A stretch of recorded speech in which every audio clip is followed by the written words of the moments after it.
changed all my wrongs to rights. Now I'm a gangster. I am HipHopGamer.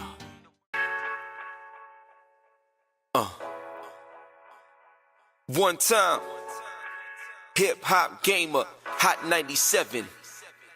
I was born and raised, Brooklyn, New York, ear to the streets. Walking my talk, it was notorious. Back in 94 on your Hot 97, the station I heard it all, let's get it on, baby. All right, you know who it is. You see the championship title, you know what I'm saying?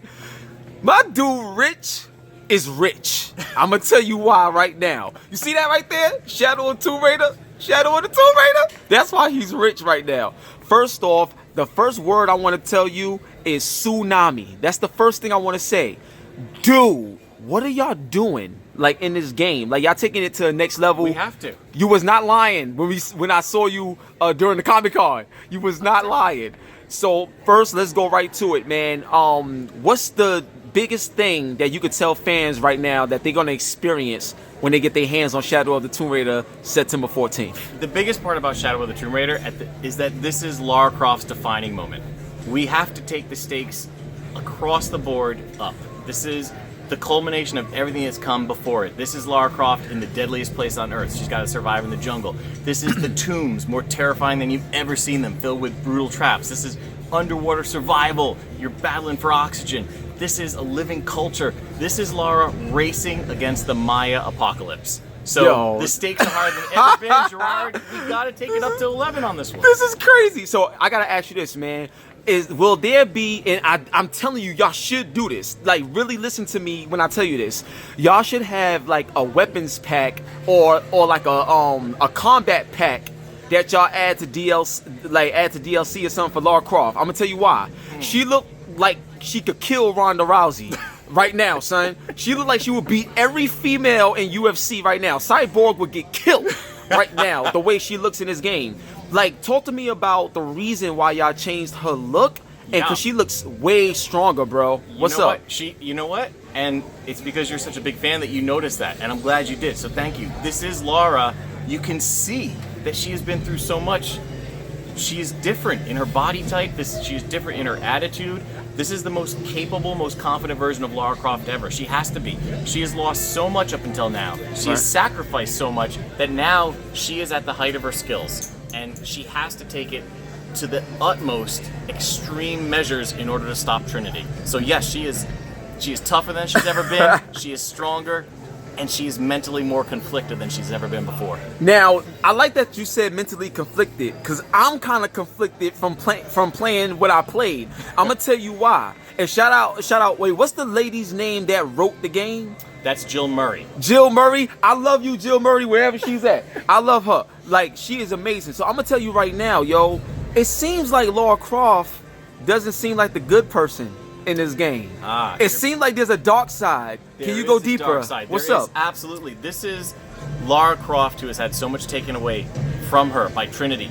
They've taken away her father. They've taken away friends. She has been going after them for so long, and she feels like she's the only one who can. That now, since the stakes are so high, when you're talking about the Maya apocalypse, Lara feels like I have to do whatever is necessary in order to stop them. And that means she's going to be walking that line where you as the player are going to be saying, is Lara becoming the enemy that she's fighting? You are going to see Lara Croft struggling to not become the monster that she's facing. Yo, oh my God, son. Alright, okay. So now, my next thing, and I think this is the most important. Now, because, especially Dan, when he was talking about being one with the world, what's some of the new things that we're going to see in this Tomb Raider, like, gameplay-wise, that we never seen in previous Tomb Raiders? Can you lay that out for me? Absolutely. So, Lara Croft has gone from being hunted to being the hunter to now becoming one with the jungle, as we call it. And that means that she's got to use and master that environment. It's the deadliest place on Earth. Everything is trying to kill you, but Lara's going to go in and use her skills to turn that jungle against Trinity. So she's going to cover herself in mud to camouflage herself in the environment. Crazy. She's going to strike like a predator and then disappear into the treetops so that Trinity has no idea where she is. She's going to instill fear in her enemies so that she can cause chaos, make them shoot each other. So this is Lara becoming one with the jungle so that Trinity has no idea where the attack is coming from. Yo, this is now. here's my question. This is like so important. Now, I've never seen this before, but there's so much shocking moments, even from the little bit that I played. So I gotta ask this: in this particular game, will we only play as Lara Croft, or will we get a chance to play as another character to see a different side? And the only reason why I say that is because the tone of the story, it seems like we're finally going to get a different perspective gameplay wise. That's a great question. We're only talking about the characters that we have in the demo, so you're going to have to be a little patient. However, I will say the tone that you're getting is because in the story, it's not going to be cut and dry. You're going to see an enemy that when you do hear more about his motivations, you're going to say, wow, that kind of makes sense why he's doing what he's doing. And like you already said, when you see Lara going up against that line of starting to become more like the enemy she's fighting, we're going to blur things for you. So that's why you're getting that God! tone. This is crazy. So I got a few more questions, then we're going to wrap it up. Now, Tomb Raider 1, 2, and 3. I think it'd be dope if we had a Tomb Raider collection. A Tomb Raider remastered collection of Tomb Raider 1, 2, and 3 or something like that. Like before Tomb Raider started to change. I'm talking about from the PlayStation 1 days. Like, you know what I mean? Okay. Where we first got a chance to really get a grasp of what Lara Croft is. Do you guys got any plans or have even like talked about the possibility of a Tomb Raider collection? We always like listening to our fans. We don't have anything to announce today, Gerard, but I will say that's a great idea, and we obviously always like to think about how we're going to continue to bring our fans great Tomb Raider experiences. That's what I can accept that.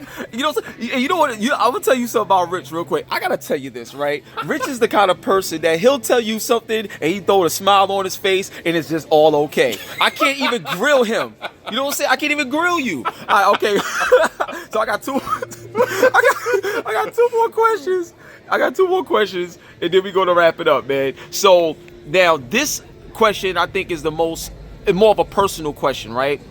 When you're working with such a great like staff and just trying to get the game out and trying to please the fans, we all go through personal things and stuff like that. So I think someone like of your stature and your consistency in the industry, what's some of the toughest things that you've gone through personally that you utilize to help make a better game?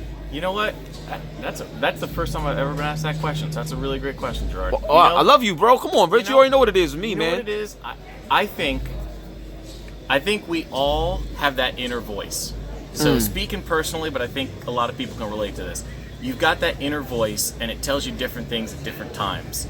And sometimes it's telling you, like, hey, man, what you're doing is just not good enough. Or sometimes it's telling you got to push yourself harder. Or sometimes it's telling you you're the person that's got to do this because nobody else is going to do it. And so what I always like to make sure we're doing, and what our team always likes to make sure that we're doing with Lara Croft and her story, is having her narrative structure and her inner monologue that she's talking to herself about, having that be something people can relate to. Because when you think about, the first Tomb Raider, it was Lara Croft saying, if my back's against the wall, I'm going to do whatever it has to do to survive. And I think we can all relate to that. Like, absolutely. Yeah, if you're in a kill or be killed situation, you're in a life or death situation, people cut off their arms, people do whatever it takes to survive. And then in Rise of the Tomb Raider, it was all about how do you push yourself further? How do you be more than what you are? And I know personally, you're always trying to be the best version of yourself. Absolutely. You always try and tell yourself, how am I going to go further? How am I going to push myself and help the people around me, make them and their lives better?